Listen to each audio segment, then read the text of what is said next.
Hello, everyone, and welcome to episode 27 of the Social Liability Podcast. Who is having loads of technical difficulties today, so let's just see if we actually get through this episode. I am your host, the Raspberries, with my co-host, the Buck Grundle, as we sit around and complain about the people in our lives that violate the social contracts that we all agree to live by. How you been, Bucky? I've been great, man. I've been great. I started playing this video game, and you might have heard of it. It's called BioShock. Like the first one? Yeah. Mm-hmm. The one for Well, I don't know what platform it originally came out on, but I'm playing it on PS4 right now. Fair. Okay, fair enough. And well, the funny part is, in my whole point of this is that I am very bad, super duper bad at navigating a video game. Doesn't matter if there's a freaking map. I can't follow the map. If I do not enter a room and exit a room the exact same way, I am lost. It literally took me 2.5 hours to clear a 6-room area. Well, look at it this way. You're getting value for your dollar. You're getting a lot of playtime for your dollar. Well, Wife Again bought this game like prior to me even meeting her. So, well, yeah, she was probably still in school. Yeah. I did catch me a fine lady that's 6 years younger than me. Well, in fairness, you were probably still in school when that game came out. I don't know. Maybe. I don't know. Maybe. I don't know, man. Proud graduate of class of 2001 and a half. Fair enough. So we've got a plethora of stories tonight, and they all have one coherent? No, that's not the right word. One commonality throughout them all. And we are once again talking about our favorite subject, the Florida Man. Florida man, does whatever the fuck he can. Makes headlines every time. Florida's paradigm. Look out! Here comes Florida man. Indeed, here comes Florida Man, and in one case, Florida Woman. And we're not going to play the theme song for every single story, because that would just be redundant. So we had to get the Florida Man theme song out of the way. And because we are truly proponents of gender equality, this is not a Florida Man, but rather a Florida Woman story. These are all sent to us by Buck through his diligent research, and this is reported by villagenews.com. Real news right now. And this is a Marsh Bend woman arrested after drinking at town square, then getting lost. Yes. Hopefully, maybe it's not the town she lives in. I don't know. A Village of Marsh Bend woman was arrested after drinking at Lake Sumter Landing and getting lost on the way home. Diane Marie Pevelek, 62, was driving a white 2009 Chevy vehicle at 8:18 p.m. I love how they have it's a 2009 Chevy vehicle. So, we know it's a Chevy. It's really all we know, but it was exactly 8:18 p.m. Yeah. Get your the material information has been established. We now have enough to proceed forward with the case. I guess. Saturday, when she made a left turn onto Abaco Path, where she entered the cul-de-sac and made a wide turn, according to an arrest report from the Sumter County Sheriff's Office. Her vehicle jumped the curb and drove about 10 to 15 feet into a homeowner's lawn. A Community Watch driver spotted the vehicle and feared the driver was suffering a medical episode. He pulled to the side of the vehicle on Fenwick Loop and made contact with Pevelek, who had urinated on herself. So, I gotta tell you, in some ways, I kind of envy the people that have neighbors that watch over their property, as opposed to me, who has to put cameras all over his property, because I never even spoken to my neighbors other than to tell them that make their dogs shut the fuck up at 3 a.m. But I'm not sure how I feel about the Community Watch driver just patrolling the neighborhood and making contact And I'm real fucking sure this guy called 911 and said, I believe she's having a medical episode. I would love to hear the 911 tape, because I guarantee you it says this drunk bitch. I would imagine that it might say something similar. And this is also a time where omitting the actual vehicle, just making it a 2009 Chevy, really like stymies the imagination here, because now I have no idea whether she popped the curb in a 2009 Chevy Impala versus a 2009 Chevy Suburban. I mean, like, these two things, there's like at least a ton of difference in exactly just how much damage could occur here.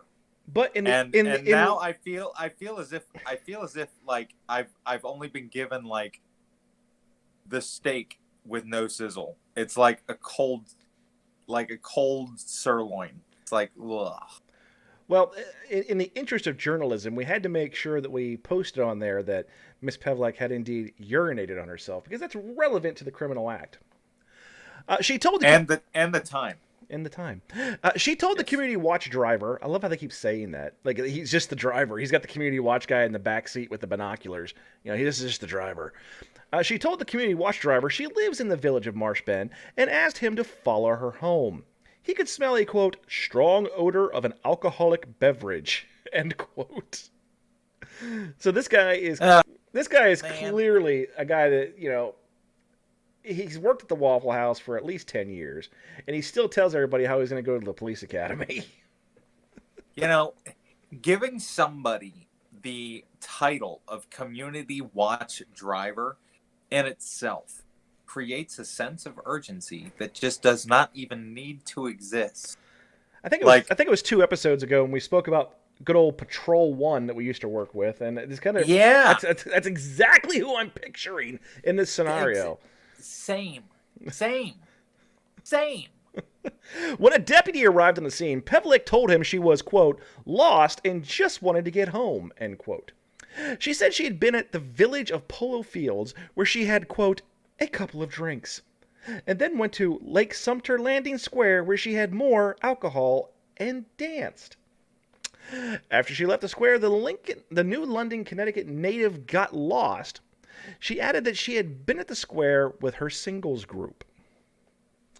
Again, more relevant information in the interest of hardcore journalism. A deputy invited... I love this. But they can't tell me the damn vehicle. Well, like, why are they even attempting to sound official and like protect any kind of privacy up to the, like, you've blown the lid wide off of everything except for the type of the fucking car, and that's the most important piece of this whole puzzle. Now, this next sentence is the one that just makes me freaking lose it. The deputy invited her to participate in field sobriety exercises and asked if she had any physical conditions that might impact her performance. Excuse me, ma'am, would you like to engage in some field sobriety exercises with me? I'd be ever so pleased if you did. I wonder if he had, like, official stationery. Ooh, and gave her an invitation and everything. The Department of Police cordially invites you. It's like, no. Well, she said she had tennis elbow, but tried to show off with a dance move, which caused her to fall backward. At the time of the exercise were to commence, Pevlek started to leave. Man, would you like to come over here and do some field sobriety jumping jacks with me? Yeah, officer, that was not a mishap. That was a backsided keister. It was I clearly executed that perfectly. Hello, I'll see myself out now. Just leaves, just try. Well, in the police report, the deputy wrote that I asked her where she was going, and she stated she was going to go dance. Obviously. She then refused to cooperate and began to cry. I'm sure I'm impaired, and I just want to go home, she told the deputy.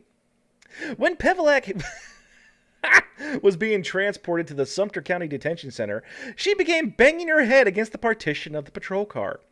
She provided breath samples that registered a .233 and a .30 blood alcohol content, which, for those of you not familiar with this type of medical science, it equates to being embalmed.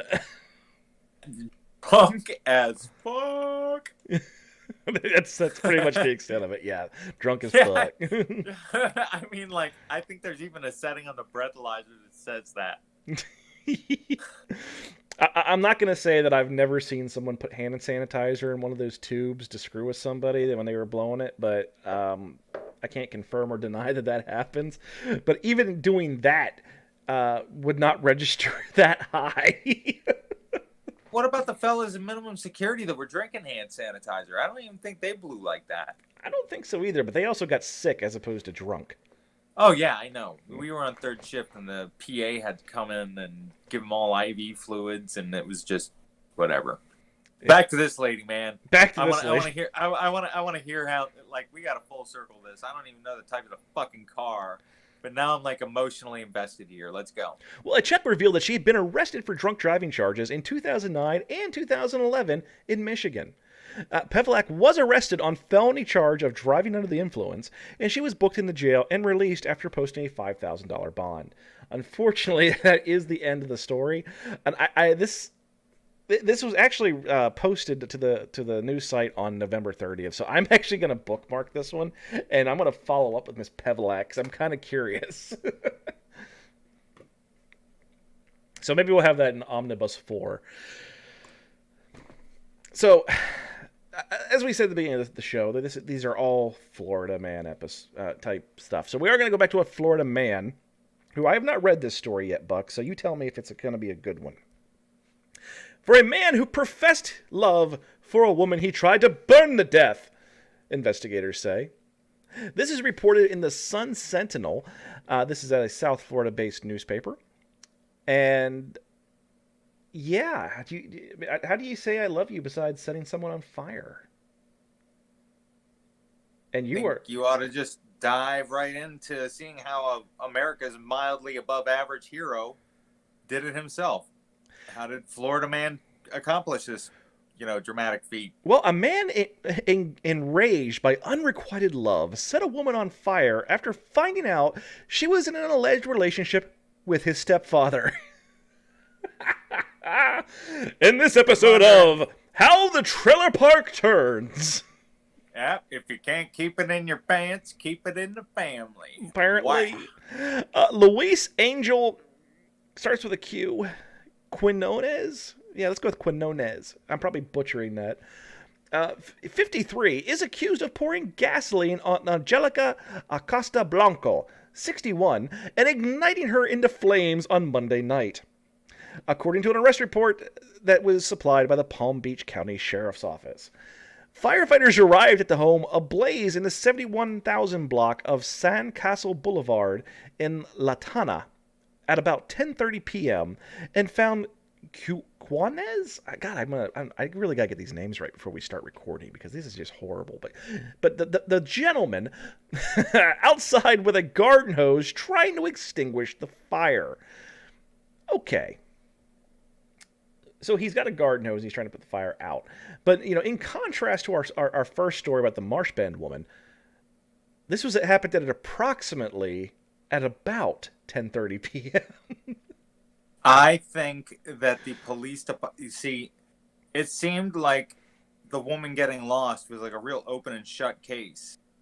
And this one doesn't. And I'm going to have to blame it on the fact that the time was not clearly established in the second of cases. Well, Acosta Blanco was set on fire as she ran from the home, investigators said.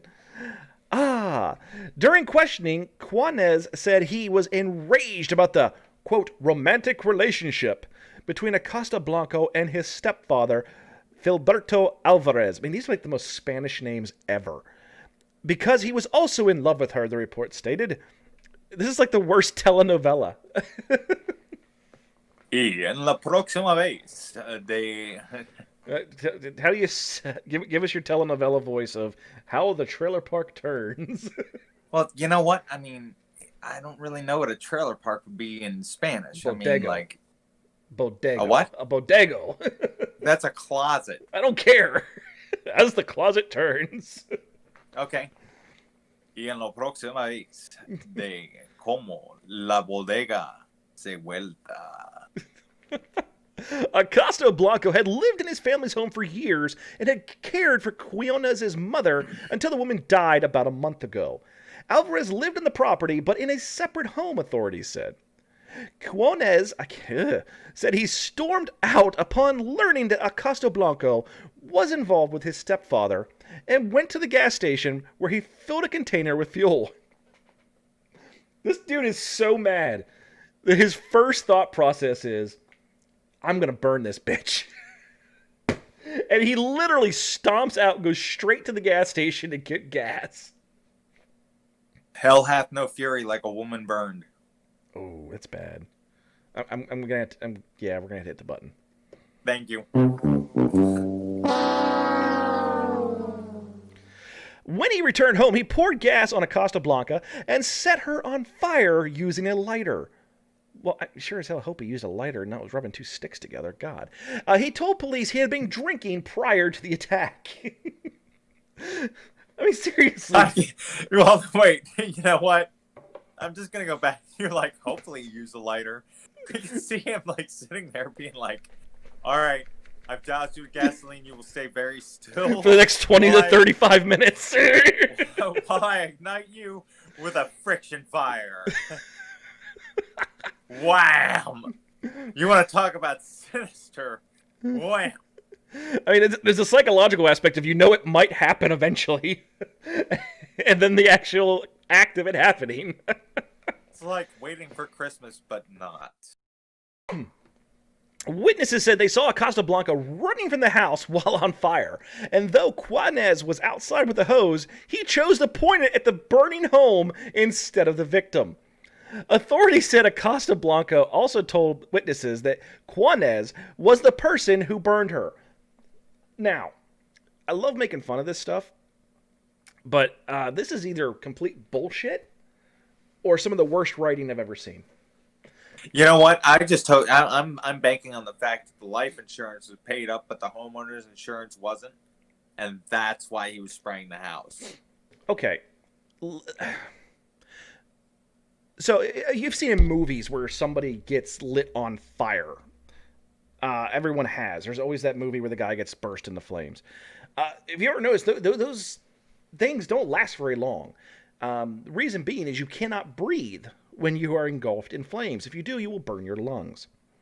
So, one of the things that they do is they shoot the scene, they douse the person really quick. Because in reality, if you are set on fire, you don't live very long. So witnesses say that Acosta Blanco came running from the house. She came running out on fire, but he was already outside with the hose. I mean, what did he literally do? Pour the gas on her, throw the freaking Zippo at her, and run outside to the hose that was already lit, and the neighbors just happened to be outside to see her come running outside as he's standing there at the hose? That makes like no sense whatever. I'm calling bullshit. The story is complete horseshit, and that's just all there is to it. Doesn't make sense. I know you're looking like I see the gears turning, but I still think that the entertainment value.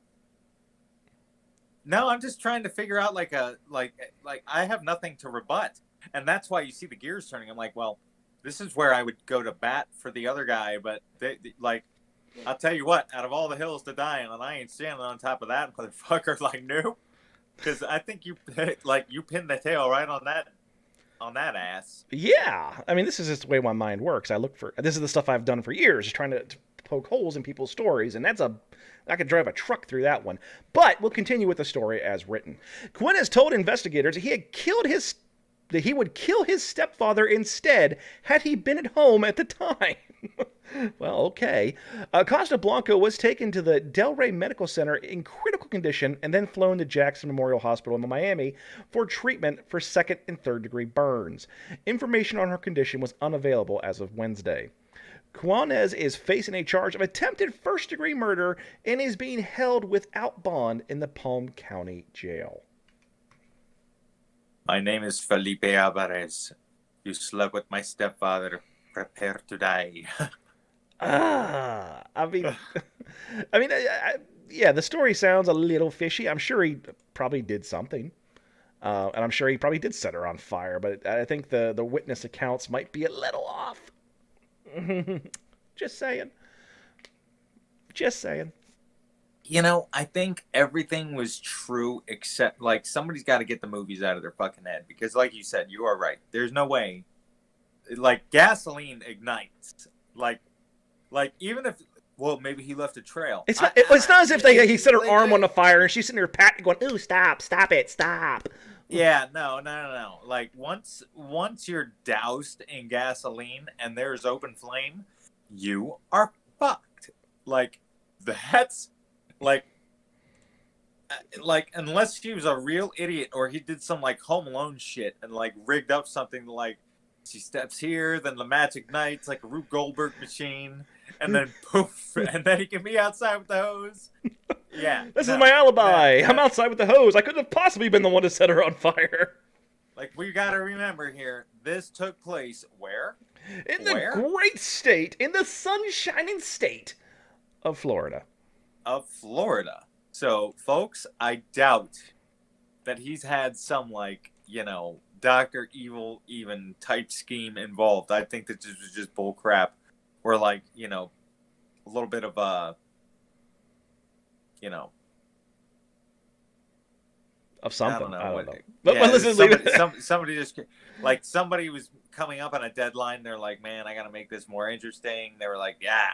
It'd be so funny if she like ran by him and he had the hose and he chose to put the house out instead of her.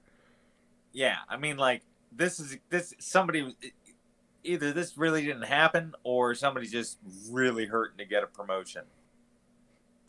Like, yeah, I'll write it like this. Well, that being said, if you're watching this video right now, you are actually watching it on our YouTube channel. And typically, we upload these after we record. So we record the podcast, we extract the audio for the audio version of the podcast, which is available on so many platforms. It's kind of ridiculous, really. You can listen on Anchor. So many. Anchor, Spotify, Apple Podcast, Overcast, Google Podcast, Breaker, Pocket Cast, Castbox, and Radio Public. It's kind of ridiculous. And the cool thing is you know, we get sometimes we get sponsorship deals, not that often. I got a personal sponsorship deal that you can check out. If you go to nonamenerd.com and use the promo code RAZ01, you can get 10% off store-wide on everything they got there. If you're like a gamer person like we've been talking about, or you know, you just want some nerdy shit for your house, definitely check it out. It's nonamenerd.com and it's going to be the promo code RAZ01. And what I'm actually doing right now is I'm doing this on the fly, or else I would have recorded it ahead of time, because I'm pausing so that in our audio version we can actually put in the paid sponsor that we have. So in a moment, I'm going to kick it off one again, and we're going to go right back into our Florida Man stories. And I think we're doing pretty well so far, Buck. What do you think? I would have to say that we are cresting good. Outstanding. We have already surpassed better than bad. Well, if you're watching up to this point, we do have a great main event for this show. It's going to be awesome. Yeah. But let's kick it right back in and get started once more.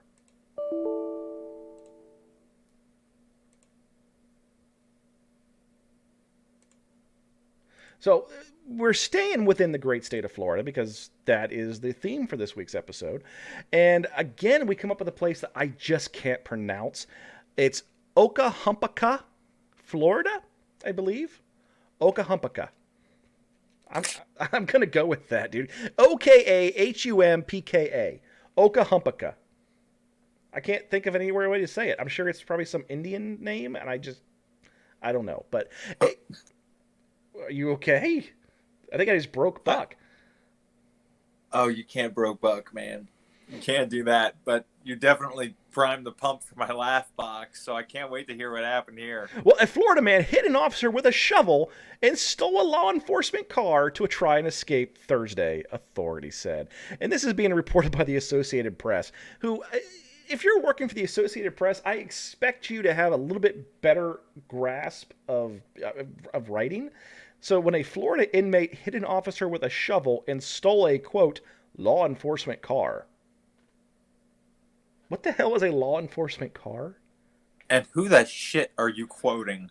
Like, I have worked with many cops, and I don't think any of them have ever called it anything even close to, this is my law enforcement car.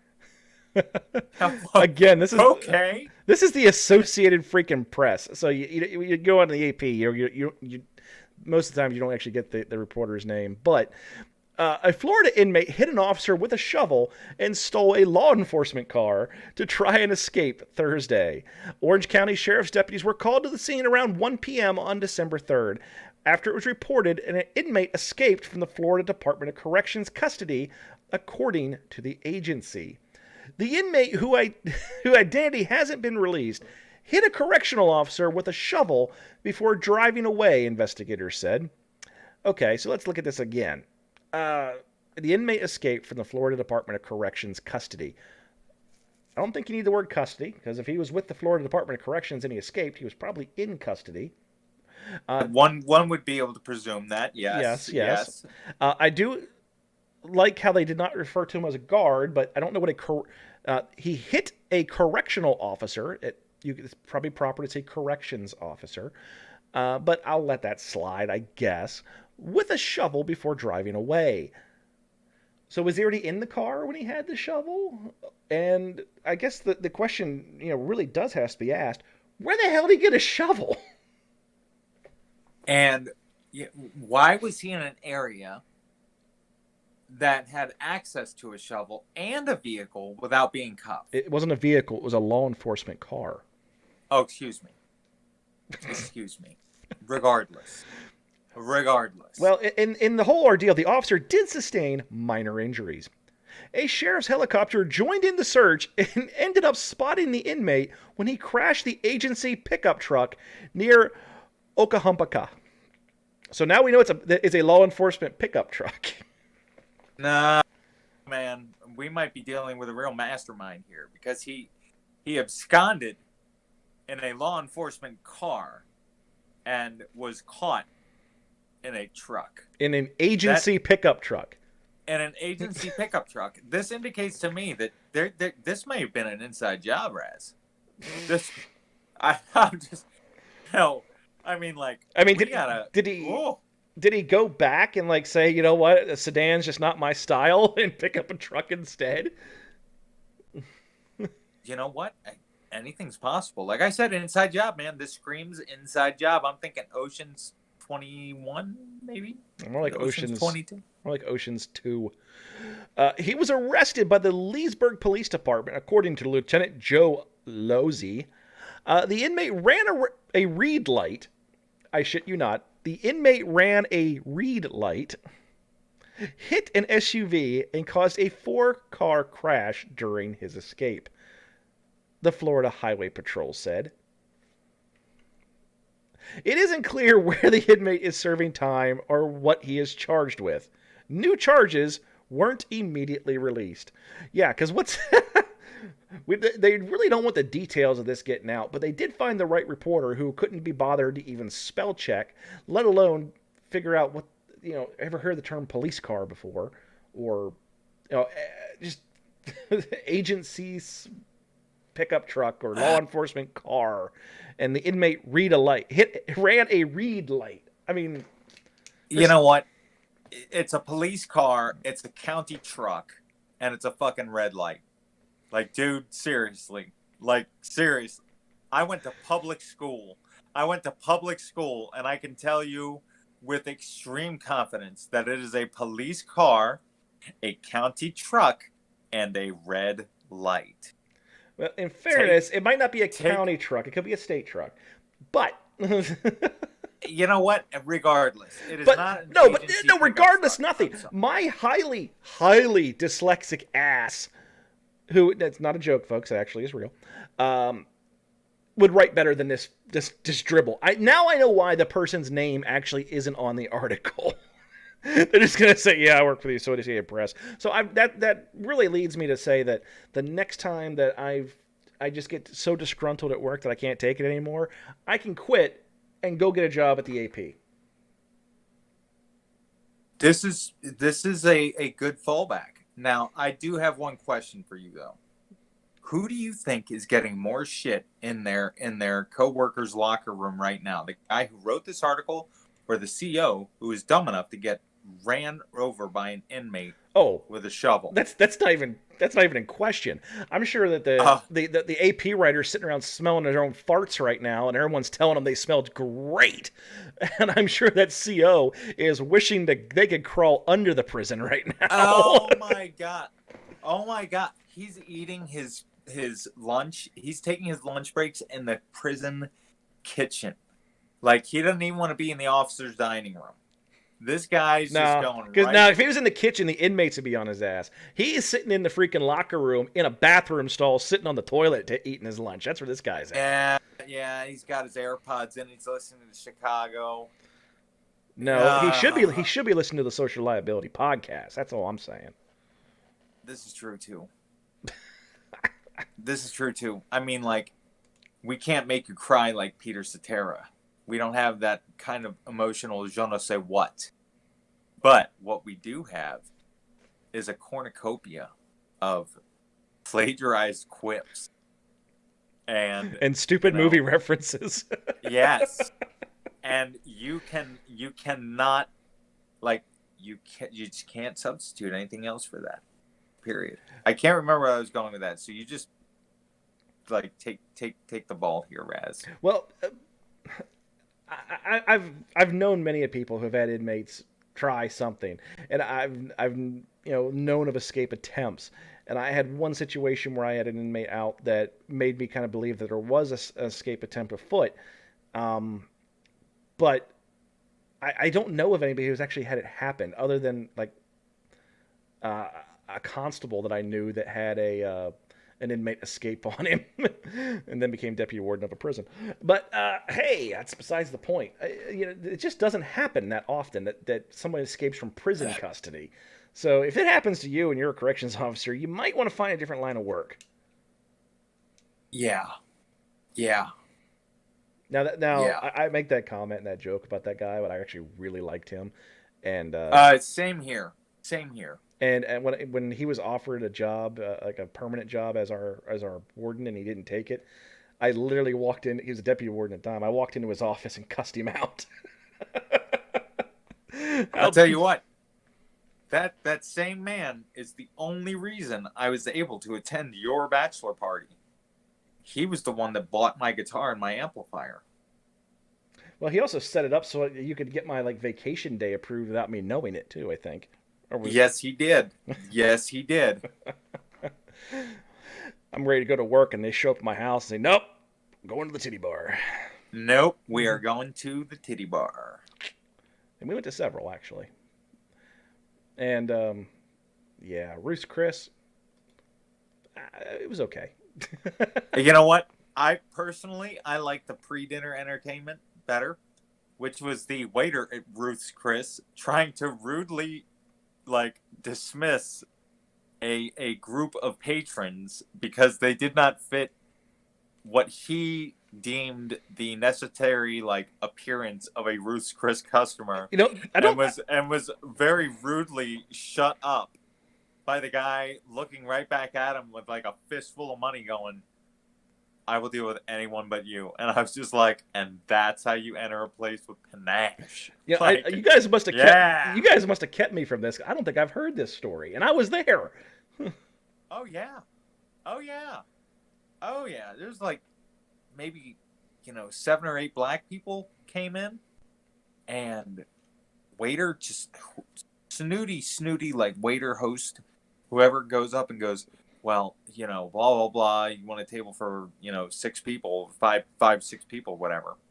well, I just want to let you know that it is a bit expensive here. And the guy's just like, are you shitting me? Like, he was even our skittish friend who was with us for the evening, the one who ran from a stripper. Yeah. Yes.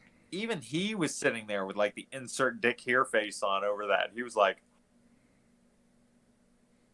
oh, I do vaguely remember when we were looking at the menus, and the guy says, this is very expensive. I do remember that. And that guy just like, the dude coming in was just like, I'm going to deal with anybody here but you. Like, go to hell. I thought it was great. I really did. I thought it was awesome. Guy just like completely served this snooty like host, and it was great.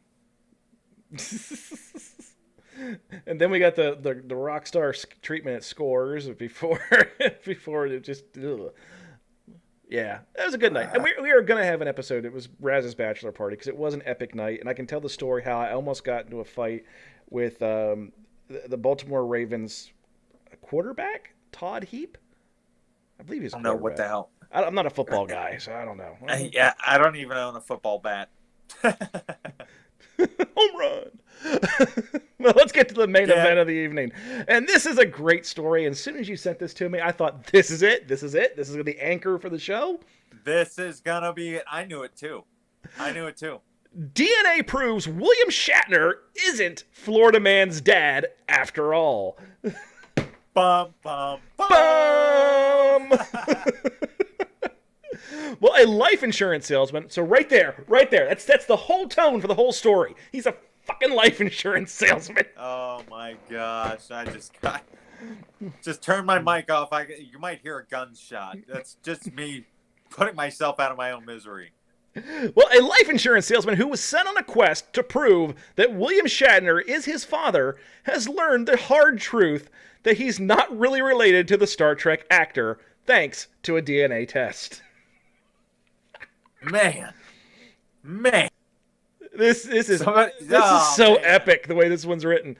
This is being reported by page6.com via the Times/Tampa Bay Times via Zuma Wire. So this thing is getting out there. So I'm sure you've probably seen it by now. Well, is it written by a person who evidently had a great time even like looking at this article to write it? Like if I were the guy who was tasked with getting this story out to the internet, I would just be sitting at my desk chortling.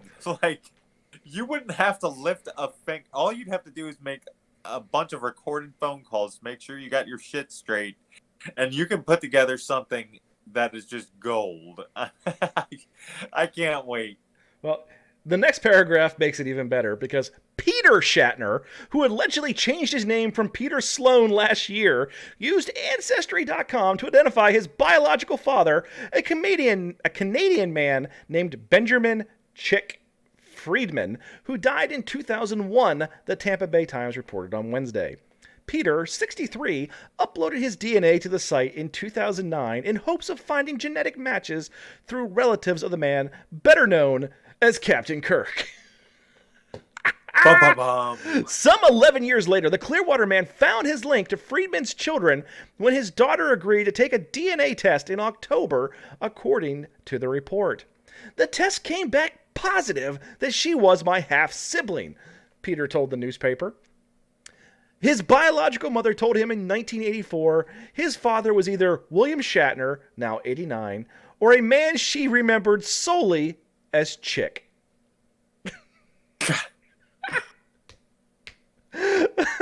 What? Let me read that sentence. No, I'm going to read that sentence to you again. His biological mother told him in 1984 his father was either William Shatner, now 89, or a man she remembered solely as Chick. Wow. So Mama got around. And so he's either a homeless guy or William Shatner, or one of the two. I don't know. That was just a really rough year for me. I could have been really high on the hog when it happened, or I could have been really down in the dumps. Hey, hell, it could have been Gene Simmons. I don't know. I was torn with the dead too, so.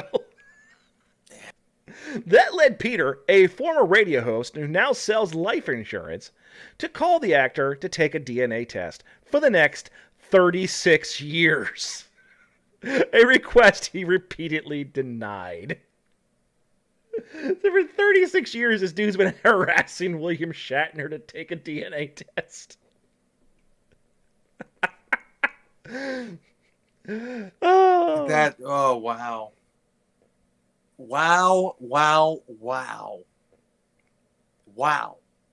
Well, Peter also tried to sue William Shatner in March of 2016 for $170 million, claiming his birth mother, late Canadian actress Kathy McNeil, had an affair with the actor in Toronto prior to his birth at the New York hospital in December of 1956. McNeil then gave Peter up for adoption days later. And why that's worth $170 million, I don't know, but okay. I'm like, who affixes a monetary value to this kind of shit?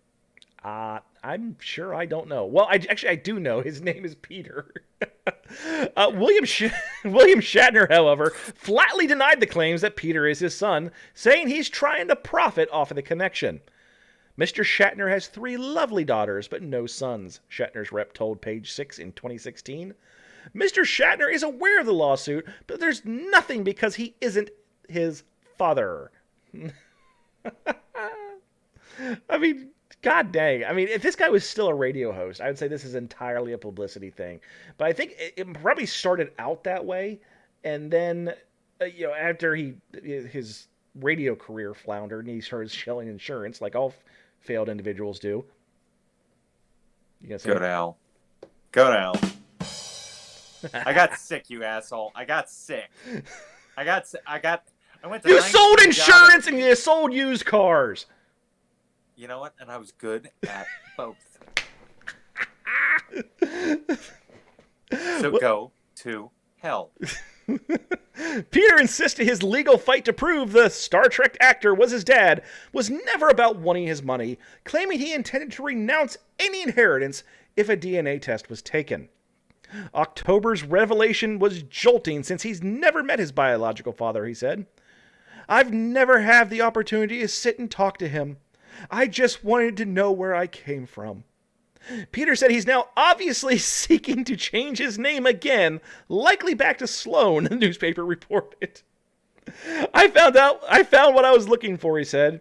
It took time and it was a fight, but I did it. I finally know where I came from. Yeah, some dude named Chick. This dude was like obsessed. He made it his life. For 36 years, he was trying to get It's almost as long as we've been alive. For like 36 years, he was trying to get some of William Shatner's spit. How's that for you? So much so that he changed his name to Shatner. He legally changed his name. Oh my gosh. I mean, oh my gosh. Oh. I mean, the hubris for starters, but 2, why is it that important to you? I have to imagine it started as a publicity thing and it just became an obsession. I can't think of any other reason. Especially when he changed his name. We're coughing him to death. Oh my gosh. There is a certain degree of stupid that this whole like charade falls under, and I can't put my finger on what it is right now. There's a word for it. Florida. I just don't know it. That'll work. Thank you. I mean, he got to use his ancestry.com to find a half-sister so he could find his biological mother. His biological mother tells him, well, your father's some dude named Chick or William Shatner. And he goes on a crusade, nay, a quest, to locate the DNA of William Shatner. You know what? I bet you he wakes up in the morning, looks at himself in the mirror one day and goes, there's no way that my dad's name is fucking Chick. This is like Sheldon. This is like Sheldon Cooper getting the napkin with Leonard Nimoy's DNA on it. I laughed so hard when I saw that episode of Big Bang Theory. Like, I still laugh at my sleep. I can't even finish my... whatever. Well, that was 4 stories from the great state of Florida. Unfortunately, that's all we have for this episode. Oh, man. But you can always catch us each and every week on so many podcasting platforms, as well as our YouTube channel if you just search for the Mount Moon Crew. It seems very odd that we renamed the Mount Moon Crew, but we are. Yep. We have other platforms for our podcast that are just, I'm finding new platforms that we're on that I didn't even know about. Our RSS feed for the podcast that gets sent out to all the different providers is getting picked up by other services. And you search for the Social Liability Podcast, and you'll find us everywhere. It's kind of ridiculous that we don't have more listeners than we do. So, that being said, we got our Noble 9. Our Noble 9. Well, that being said, I will say this: the Social Liability Podcast is 100% free. The only thing we ask is that you pay attention. Yes, indeed. The podcast is free. Share it with a friend. Tell anybody that will listen that you need to listen to the Social Liability Podcast. And I know not a day goes by that you don't hear someone say, hey, you should listen to this podcast. But here's the thing, folks. You're content creators out there that you're getting stuff like this from. It doesn't cost you anything. And the only thing we really want to do is keep our sanity, because I haven't left this bloody house except to go to work since March of 2020, and here we are in December. And Scoots I've left my home. I've left my home a total of 11 times this calendar year. That's right, 11 times I've exited the doors of my home. Listen to the damn podcast. Share it with your damn friends. Help me keep my damn sanity. Please.